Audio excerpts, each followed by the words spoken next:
So the Red Hot Chili Peppers have just released their new single called Eddie. It's a tribute to the late, great Eddie Van Halen. And when I was listening to the song for the first time, I was kind of half expecting and really hoping John Frusciante would throw in some Eddie Van Halen inspired licks. And oh my god, he did not disappoint.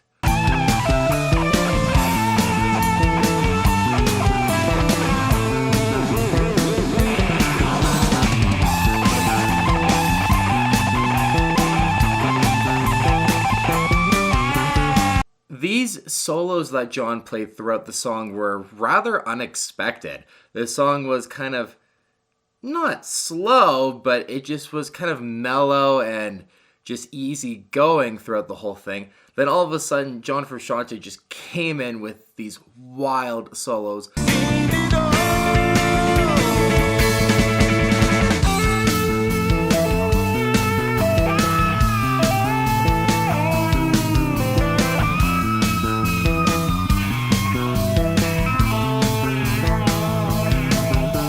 Playing in Eddie Van Halen style, just as you would expect John Frusciante would, taking on Eddie Van Halen stuff. If Van Halen, for example, was like, hey John, we need you to join the band and cover for Eddie if he was sick, this is kind of what you would expect John to do in his kind of take on Eddie Van Halen's just utterly iconic playing. Listening to the song overall, I've listened to it a handful of times now since it just came out, 10, 12 hours ago now. I can't not listen to the song and really think of how many people Eddie Van Halen inspired to pick up the guitar. I was one of those people as well who's inspired by Eddie Van Halen.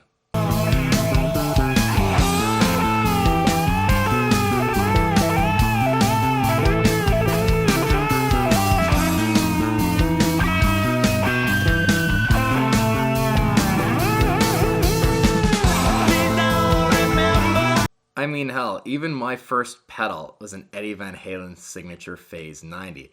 Some of the sounds that Eddie got with his phaser and flanger were just incredible. When I was younger, a teenager, kind of picking up the guitar and just learning to screw around on the guitar and just have some fun, not really knowing what I was doing, all I knew was that those sounds that Eddie Van Halen got, I wanted to get and experiment with. And this is my first ever guitar pedal. And I think it's really important as well to touch on just how daunting of a task that must have been for John and the rest of the band, honestly, to make a tribute to someone like Eddie Van Halen. But oh my god, John Frusciante was more than up for the task and just creating an incredible few solos in this song. Anthony Kiedis also posted a few words about the song Eddie, and I'm going to read them for you guys because I just want to touch on one part here. Sometimes we don't realize how deeply affected and connected we are to artists until the day they die. Eddie Van Halen was one of a kind.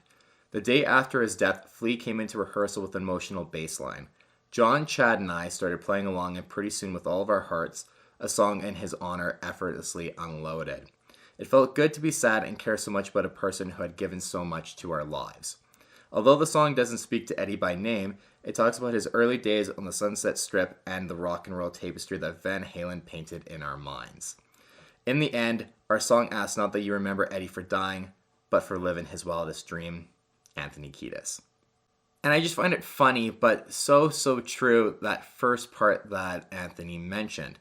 And it's how we don't realize how deeply connected we are to artists until they unfortunately pass away. As someone who's been inspired by different artists, who like the countless people learned to pick up a guitar because of Eddie Van Halen, you kind of take a moment to reflect on his life and just how special of a human being he was.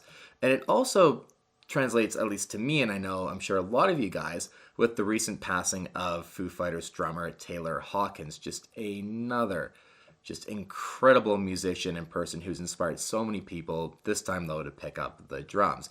And it's been kind of a headspace I've been in personally with Taylor's passing as well, where it's just been kind of a whirlwind of emotions surrounding that as well. I've been a diehard Foo Fighters fan since I was probably, I don't know, maybe 13 years old, give or take a year or two. And when he passed, it was kind of like one of those things where I thought he would be like my generation's Rolling Stones, where they're going to play until they're like 90.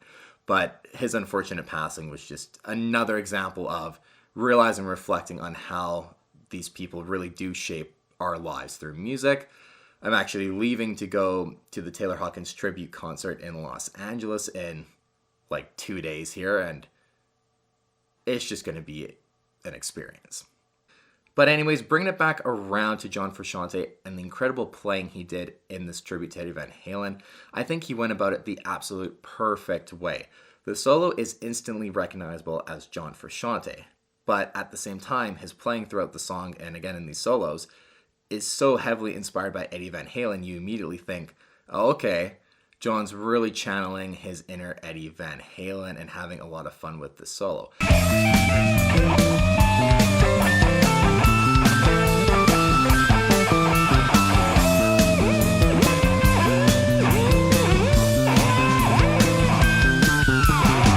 If John would have just done a straight Eddie Van Halen style couple of solos in the song and kind of made it all about that, I don't think it would have had as much of an effect and honestly be as inspiring of a song and be as inspiring of playing than just taking straight from Eddie Van Halen. So props to John for just doing an incredible solo. When I heard all the lead playing that's in this song, I just was like, wow, that was insane. And I just absolutely loved it.